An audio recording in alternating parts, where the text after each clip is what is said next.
JM group properties and villas 10 సంవత్సరాల ప్రస్థానం, 2000 మంది కస్టమర్ల మనసులో సుస్థిర స్థానం. ఏపీ వ్యాప్తంగా టోల్ గేట్ల వద్ద ఛార్జీల మోత మోగుతోంది. విజయవాడ, గుంటూరు మధ్య ఉన్న కాజా టోల్ గేట్ వద్ద ఛార్జీలను రెట్టింపు చేశారు. అక్టోబర్ 25 వరకు 145 రూపాయలున్న కార్ టోల్ ఛార్జ్ ఇప్పుడు డబల్ అయింది. వెళ్లేటప్పుడు 160 రూపాయలు, వచ్చేటప్పుడు 80 రూపాయలు వసూలు చేస్తున్నారు. దీన్ని బట్టి గుంటూరు నుంచి విజయవాడకి ఒక్కసారి వెళ్లి రావాలంటే 240 రూపాయలు టోల్ ఛార్జ్ చెల్లించాల్సి వస్తుంది. ఒక్క కార్లకు మాత్రమే కాదు, లారీలు, ఆర్టీసీ బస్సులు, 4 టైర్ల వాహనాలకి టోల్ ఛార్జీలను భారీగా బాదుతున్నారు. ఏపీ వ్యాప్తంగా ఉన్న 69 టోల్ ప్లాజాలలో 4 మినహాయిస్తే 65 టోల్ ప్లాజాలలో ఛార్జీల మోత మోగుతోంది. విజయవాడ మధ్యలో ఉన్న చిన్నకాకాని టోల్ ప్లాజా ఏదైతే ఉందో ఇక్కడ రేట్లు అయితే పెంచినటువంటి పరిస్థితి కనిపిస్తోంది. పెంచినటువంటి టోల్ ఛార్జీలు ఎప్పటి నుంచి డిసెంబర్ 15 నుంచి అమల్లో ఉన్నాయి.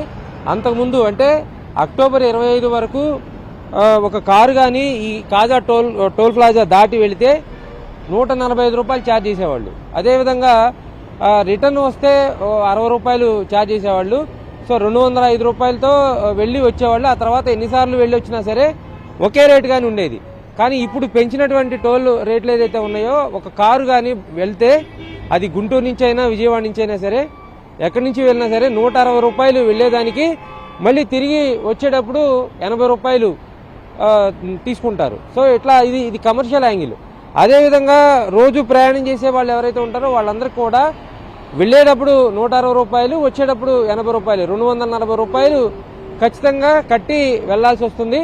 అదేవిధంగా మళ్ళీ తర్వాత ఎన్నిసార్లు ప్రయాణం చేయాల్సి వచ్చినా సరే 240 రూపాయలు కట్టాల్సిందే. ఎందుకంటే వెళ్ళేటప్పుడు 160 రూపాయలు, వచ్చేటప్పుడు 80 రూపాయలు. ఎట్లా ఒక ట్రిప్ వెళ్ళి రావాలంటే విజయవాడ నుంచి గుంటూరు కానీ, గుంటూరు నుంచి విజయవాడ కానీ.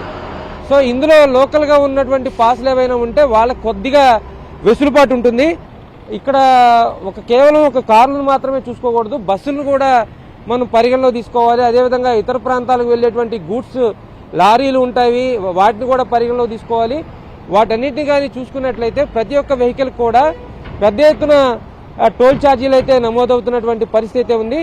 అయితే డిసెంబర్ 15 నుంచి అమల్లోకి వచ్చింది. ఏది ఇప్పుడు మనం చెప్తున్నటువంటి కొత్త రేట్లు ఏవైతే ఉన్నాయో డిసెంబర్ 15 నుంచి వచ్చాయి. రాష్ట్ర వ్యాప్తంగా ఉన్నటువంటి 69 టోల్ ప్లాజాల్లో 65 టోల్ ప్లాజాలు ఇదే తరహాగా అంటే రేట్లు పెంచినటువంటి పరిస్థితి కనిపిస్తూ ఉంది. ఇక మిగిలిన ఒక 4 టోల్ ప్లాజాలు ఏవైతే ఉన్నాయో వాటికి మాత్రం కొంత మినహాయింపు ఇచ్చారు. వాటిలో ఏంటంటే అక్టోబర్ 25 వరకు కొన్ని టోల్ గేట్లు చేస్తున్నటువంటి రేట్లు ఏవైతే ఉన్నాయో వాటిని సవరించడం జరిగింది.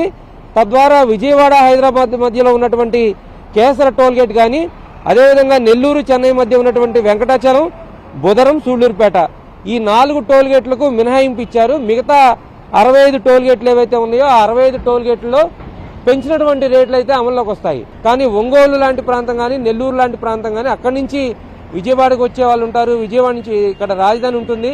ఖచ్చితంగా రాజధాని ప్రాంతానికి తరచూ వచ్చి వెళ్లాల్సినటువంటి పరిస్థితి ఉంటుంది. అటువంటి వాళ్ళకి మాత్రం ఈ పెంచినటువంటి టోల్ ఛార్జీలు మాత్రం తీవ్రమైనటువంటి ఇబ్బందులు కలగజేసే పరిస్థితి ఉంటుంది. కెమెరా పర్సన్ నాగరాజ్తో కృష్ణ, ఎన్టీవీ, గుంటూరు.